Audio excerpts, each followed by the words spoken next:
Nounours, je t'ai demandé de venir nous voir parce qu'on voulait parler un petit peu de la maintenance, l'entretien, la base de ce que c'est entretenir son quad ou son side-by-side. Mais pour le commun des mortels, que les gens comprennent clairement comment ça fonctionne, puis les bonnes affaires aussi à faire du côté chez Can-Am. Parce que ben du monde disent achète du jobber, c'est important d'acheter du jobber. Mais des fois, il y a des bonnes. Oui, même le gars de Kentucky Siri, là. Mais c'est vrai. Des fois, il y a des bonnes affaires à faire chez le concessionnaire et la marque actuelle. Vu que Nounours se spécialise dans le Can-Am, ben on va vous montrer une couple de belles bébelles. Fait que, quelle belle bébelle tu nous as amené en premier, Jocelyn? La première chose, bien souvent, on parle, le monde ne savent pas d'origine sur leur VTT, ils ont ce style de filtre à air là qui est recouvert d'une mousse. Le fameux filtre à air en papier. Attends un petit peu, je vais venir zoomer sur toi. Les personnes vont l'avoir vu, le filtre à air, mais il y a du monde qui ne demande jamais ça. Ben, il y en a beaucoup qui ne savent même pas c'est quoi. Quand que je travaille là-dedans, là, tu leur montres c'est quoi le filtre à air. Ils savent qu'il y en a un, mais ils n'ont jamais su de où ce qui est. C'est ça. Sur les produits BRP en général, si on va parler de l'Outlander, qui est la machine la plus populaire présentement, il est où le filtre à air? Ben, il est carrément où est-ce qu'on est assis sur le VTT, il est dans le devant. On dirait la porte tank, mais c'est pas une tank, c'est la boîte à air qui est là. Ce qui a l'air d'être le réservoir d'essence. Ouais, qui a l'air d'être le réservoir. Ne l'est pas. On enlève le banc, sur les G2, on avait enlevé le banc, puis on enlève le petit couvert qui est en avant de la console. Puis il est là avec un couvert que j'ai vu tantôt que vous aviez là-bas. Ouais. On enlève le couvert, puis carrément. Ramasser. Tu peux-tu ramasser, non? Ben oui, je peux faire ça. Ouais. Ça, c'est un couvent qui est fait par notre ami Guillaume Leduc de Custom Motoquad, mais ça ressemble comme 2 gouttes d'eau à ça. Attends un petit peu, là, on va dézoomer un petit peu. Tiens, mon nounours. Là, on te voit là-bas, c'est sur la 1. Fait que c'est ça. Ça, ce couvert-là, il est en dessous. Tantôt, en été, quand on regarde la bolle à air, il est planté dans le devant de nous, comme ça. On fait un verre à demi-clic, on l'enlève, puis on n'a qu'à tirer sur la pièce, ce qui est ça en été. Bien souvent, le monde ne le savent pas, mais il faut au moins enlever la mousse. C'est pas supposé. Le bombardier veut pas qu'on les souffle, mais à un moment donné, faut pas charrier non plus, ils sont propres. Ce qu'on fait, nous, chez Content ou le groupe, on enlève la mousse verte, on la nettoie un peu. S'il est vraiment trop plein de sable, on va le changer. Bien souvent, ce qu'on va offrir, pour la modique somme, la différence, c'est vraiment pas beaucoup. Le monde va beaucoup avoir du jobber. Mais moi, j'opte plutôt pour y aller pour Can-Am. C'est mon produit Can-Am. Si j'en arrête de même moyen, j'aurais le même affaire. On va y aller. Le fameux filtre que je parle tout le temps, j'en parle depuis des années. C'est le filtre Twin Air. Directement de Can-Am. C'est marqué Can-Am dessus. En tout cas, c'est marqué Can-Am ici en dessous. En tout petit, là, mais... C'est ça, c'est la pièce, c'est une pièce d'origine. Puis qu'est-ce qui est bien cool de ça, Nounours?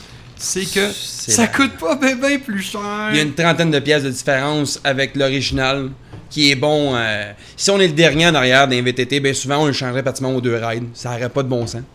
Ce qui est le fun, beaucoup de monde vont dire que c'est à vie. Non, c'est pas à vie, parce qu'à un moment donné, ça a une limite qui vient sec. C'est normal, on le lave bien souvent. Beaucoup de monde vont laver dans le gaz. Mais carrément, il y a des compagnies. Si tu le laves dans le gaz, il t'offre pas. C'est ça. Il y a des compagnies qui sortent ces produits-là que moi j'utilise pour laver le filtre à air. Fait que c'est ça qu'il y a sur ton bench, là. Où est-ce que tu travailles, là? Oui, c'est ça qu'on a chez Content. Nous, qu'on vend aux clients pour nettoyer le filtre à air. La partie qu'on fait, parce que c'est une mousse. Il y a un cadre dedans qu'on enlève. On va le laisser ici, pour tout le monde.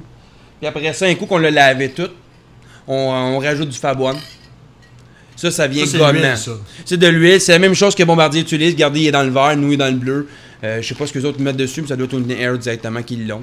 Ça, on parle d'une centaine de dollars, là? Si je me souviens bien de mémoire, c'est 85 $. 85$, celui d'origine, 55. 55. Fait que, tu sais, ça vaut vraiment pas la peine de... C'est 30$. 25-30$, là. Puis ça, tu vas pas le laver au moins 30 à 40 fois. Facile si tu fais un entretien maladif. Puis un entretien de qualité. J'ai vu 5 ans en moyenne. Quelqu'un qui l'utilise pas mal de 5 ans avant qu'il entre. Bien souvent, il y en a qui n'ont même 2. Ils arrivent chez eux, ils nettoient, ils laissent sécher. Tu swaps sur l'autre.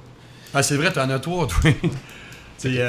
Justement, Jason, c'est pas le gars le plus entretenu sur la planète, mais il y a 3 filtres à air en rotation sur son YXZ. Le restant sur YXZ, c'est une catastrophe. On est en train d'ailleurs de travailler dessus puis de le réparer parce que là, ça a pris des tie rods, ça a pris toutes sortes d'affaires, il est loose de partout. Puis là, c'est ça. Ben, c'est un filtre à air, c'est l'affaire probablement la plus importante qu'il faut que tu mettes sur ton VTT. Si tu ne changes pas tes filtres à air, si tu les entretiens pas, ça va te coûter de l'argent. Puis viens pas broyer quand tu es rendu à 5 ans, puis ta machine n'a plus de compression, puis elle avance plus. On va le voir dans l'intake. Nounours, tu peux le voir, toi, un véhicule que le filtre à air n'a pas été entretenu ou qui a été mal installé. Pas mal les choses, on peut l'entendre. On entend les jupes de piston claquer, ça c'est parce qu'ils viennent aval à cause du sable qui sont pas. Ben, le sable est avalé. Fait qu'on l'entend pas mal les choses, puis à long terme, oui, on le voit. Là, si t'enlèves les cylindres dedans, là, tu le vois tout de suite qu'il est venu aval, puis on peut le voir que c'est du sable qui rentre dedans. C'est ça, on peut prouver hors de tout doute que c'est un mauvais entretien. C'est un mauvais entretien. Fait que c'est bien important. Écoute, 80 quelques piastres, là. Nettoyer comme du monde avec les bons produits, pas les recettes à ma tante. Pas du kérosène. Ben, du kérosène, ça peut être bon pour le nettoyer, sauf pas le liquide à vaisselle. Le liquide à vaisselle, c'est en dernier recours. Tout ce qui est, acétone, jamais. Il va fondre.